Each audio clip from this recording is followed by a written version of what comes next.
ये है क्रोएशिया, जहाँ की आबादी दिन ब दिन घटती जा रही है और ये मुल्क भी यूरोप में आता है। यहाँ डॉक्टरों की भी इंतहाई कमी है और ये मुल्क और इसके लोग काफ़ी खूबसूरत तो हैं, मगर यहाँ से निकलते क्यों जा रहे हैं? आएँ इस मुल्क के बारे में थोड़ा जान लेते हैं। यूरोप का ये मुल्क क्रोएशिया 56,000 किलोमीटर स्क्वायर पर मुश्तमिल है और इसकी आबादी 4 मिलियन के करीब है और ये भी आहिस्ता आहिस्ता कम होती जा रही है। इस मुल्क को एक तरफ समंदर और बाकी तरफ 5 दूसरे ममालिक भी लगते हैं। 1 मिलियन से ज़्यादा आबादी इस मुल्क के दारुल हुकूमत में ही रहती है। इस मुल्क के लोग क्रिश्चियन हैं और अपने पहनावे के हिसाब से काफ़ी मॉडर्न भी हैं, जबकि दिखने में खूबसूरत और बात करने में भी नरम लहजे वाले हैं। यहाँ पर तारीखी इमारतें भी हैं और मार्केट में घूमते फिरते आपको म्यूज़िक की आवाज़ें भी सुनाई देंगी, जो कि स्ट्रीट म्यूजिशियन इंस्ट्रूमेंट लेकर बजा रहे होते हैं। चूँकि मुल्क की बाउंड्री का काफ़ी सारा हिस्सा समंदर को भी लगता है, इसी वजह से यहाँ की बीचेस इंतहाई खूबसूरत और पूरी दुनिया में मशहूर हैं। लोग इस मुल्क में इन्हीं बीचेस पर वक्त गुजारने और इंजॉय करने आते हैं। जिन लोगों ने बॉलीवुड का सीज़न गेम्स ऑफ थ्रोन्स देखा है तो उनको बताते चलें कि इसका ज़्यादातर हिस्सा इसी मुल्क में शूट किया गया है। इन्हीं बीचेस पर काफ़ी सारे ऐसे आइलैंड भी हैं जो कि गैर आबाद हैं और वहाँ कोई नहीं गया। इस मुल्क के टोटल आइलैंड की तादाद 1200 से ज़्यादा है, जिनमें से 50 के करीब आइलैंड ही आबाद हैं। यहाँ की तालीम का खर्च पाकिस्तान के मुकाबले में काफ़ी कम है और अगर आप घूमने फिरने या बीचेस पर इंजॉय करने के शौकीन हैं तो इस यूरोपियन मुल्क का विज़िट वीज़ा आसानी से दस्तयाब हो जाता है। यहाँ मुलाजमत के मौके कम होने की वजह से एम्प्लॉयमेंट वीज़ा मुश्किल से मिलता है। आप स्टडी वीज़ा या विज़िट वीज़ा के लिए नीचे दिए गए नंबर पर व्हाट्सएप कर सकते हैं। इस यूरोपियन मुल्क की करेंसी कोनाज है और यहाँ गर्मियों के सीज़न में बीचेस के करीब होटल्स पर किराए बढ़ जाते हैं। बीचेस का पानी इंतहाई साफ़ सुथरा है और लोग भी इस सफाई को बरकरार रखने के लिए ख़ास ख्याल रखते हैं।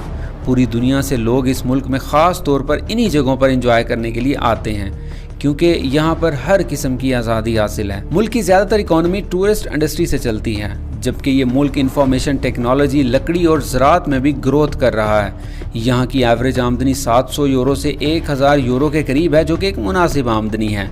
यहाँ पर कार पार्किंग के भी आपसे चार्जेस लिए जाते हैं, जिसका रेट 1 यूरो फ़ी घंटा है। जहाँ एक तरफ लोग खुशहाल और मुतमईन भी हैं, तो वहीं दूसरी तरफ लोग रोज़गार के सिलसिले में दूसरे यूरोपियन मुल्कों की तरफ रुख कर रहे हैं, क्योंकि वहाँ की आमदनी इस मुल्क से ज़्यादा है। और वैसे भी क्रोएशिया के लोग यूरोप के किसी भी मुल्क में बग़ैर वीज़ा के आसानी से जा सकते हैं। यहाँ की परमानेंट रेजिडेंसी हासिल करने के लिए आपको 5 साल का टाइम पीरियड मुकम्मल करना होता है, जिसके बाद आप क्रोएशिया की परमानेंट रेजिडेंसी हासिल कर सकते हैं और फिर किसी भी यूरोपियन मुल्क में जा सकते हैं। यहाँ की झीलें, आबशारें, खूबसूरत बीचेस और तारीख़ी विरसा घूमने फिरने के लायक है। अगर आप फ्रीलांसर हैं और $2000 या $3000 माहाना कमा रहे हैं तो डिजिटल नोमाद वीज़ा प्रोग्राम के तहत यहाँ पर आसानी से रह सकते हैं। यहाँ के लोगों का पसंदीदा खेल फुटबॉल है। इनकी टीम वर्ल्ड कप में परफॉर्मेंस वाइज भी इंतहाई शानदार रहती है और मशहूर साइंसदान निकोला टेस्ला का ताल्लुक भी इसी मुल्क से था। इस मुल्क का लिटरेसी रेट 99% है, जबकि यहाँ का मौसम भी सारा साल घूमने फिरने के लायक रहता है। सर्दियों में यहाँ काफ़ी ठंड भी हो जाती है, मगर गर्मियों में मौसम दरमियाना रहता है।